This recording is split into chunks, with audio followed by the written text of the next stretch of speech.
नमस्कार बंधु, मनोज चतुर्वेदी शास्त्री आज बड़ी जलीकटी सुनाऊंगा। सुनो, और ख़ास तौर से वो सुनो जो ये नारंगी झंडा हाथ में लेकर और नारे हिंदुत्व के लगाकर लोगों का बेवकूफ़ बना रहा है।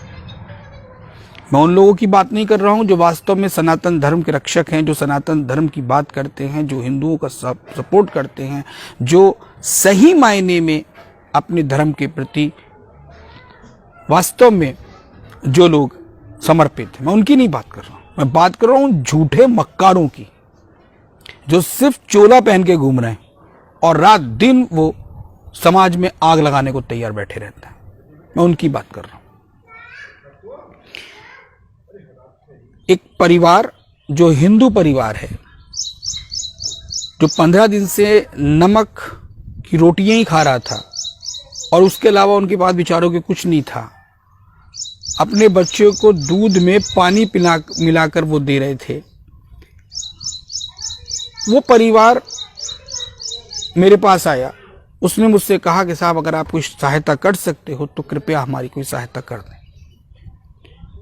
मैंने कई लोगों से बात की, मैं किसी का नाम नहीं लूंगा, लेकिन जिन्हें मैं समझता था कि वो झंडा उठाए घूमते हैं नारंगी रंग का और भाई हिंदुओं के बड़े हितैषी हैं, तो नेता टाइप लोग हैं तो कुछ करेंगे,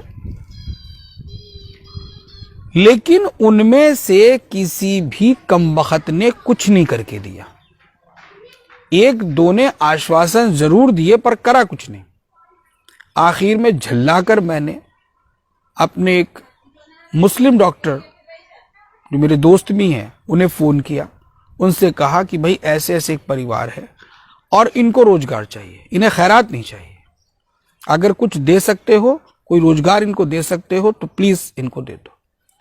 उन्होंने बुलाया, उन्होंने उन्हें 1000 रुपये एडवांस दिए और कहा कि देखिए मैं आपको कोई खैरात नहीं दे रहा हूँ, ये मैं 1000 रुपये आपको एडवांस दे रहा हूँ और इसलिए दे रहा हूँ कि अगर आपको आवश्यकता पड़े भविष्य में तो आप मुझसे दोबारा और भी पैसा ले लीजिएगा, लेकिन जब लॉकडाउन खुल जाए, मेरा हॉस्पिटल सुचारू रूप से चलने लगे तो आप आकर मेरे यहाँ काम करना शुरू कर दीजिए, काम प्रारंभ कर दीजिए।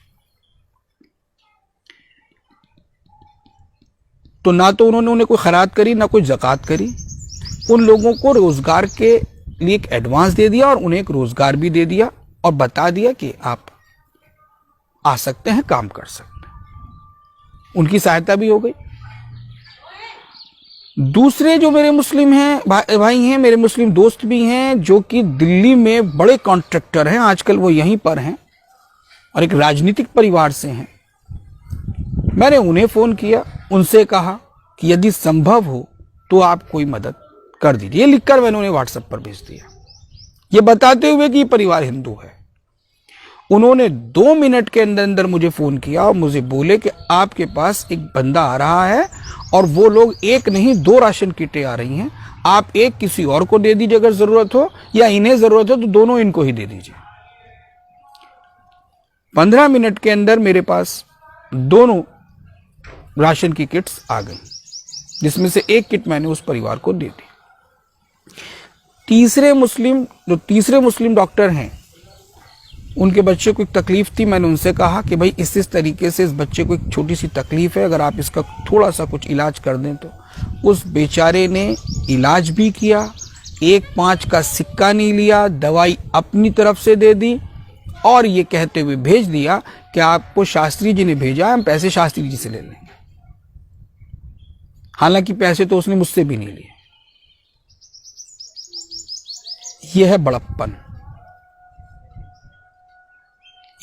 ये मैं कोई कहानी नहीं सुना रहा हूं, ये कोई काल्पनिक कथा नहीं बता रहा हूं, ये वो बता रहा हूं जो सच्चाई है, जो सच्ची स्टोरी है, इसी चांदपुर में घटित हुई है और अभी ज्यादा समय घटित नहीं हुआ। कल की घटना सुना रहा हूं और ये राशन किट आज पहुंची, अब से मेरे ख्याल से 2 घंटे पहले ही।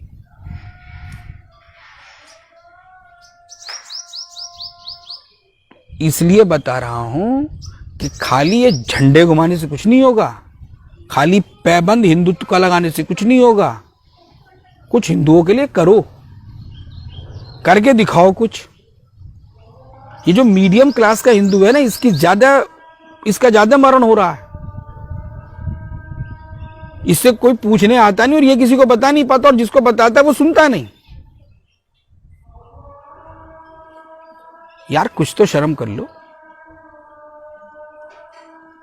कम से कम इतना तो ध्यान दे लो कि कम तुम्हारा कोई भाई, कोई हिंदू भाई घर में कहीं भूखा प्यासा तो नहीं बैठा, उससे पूछ तो लो। वोट मांगने तो बहुत जल्दी घर घर पहुंच जाओगे। मैं तो वैसे ही बदनाम हूं, साफ बोलने में बदनाम हूं, कोई फर्क नहीं पड़ता है। हिंदू पे के चक्कर में नहीं पड़ता, ना हिंदू ना मुसलमान, तो मुसलमानों को भी ऐसे ही कह देता हूं जैसे तुम्हें कह रहा हूं, जो कोई फर्क नहीं पड़ता। लेकिन आज मुस्लिम 2-3 मुस्लिमों ने ये बता दिया कि आज भी इंसानियत, मानवता जिंदा है, हर काम राजनीतिक वोट बैंक से नहीं होता। बस इतना ही तमाचा काफी है तुम्हारे लिए।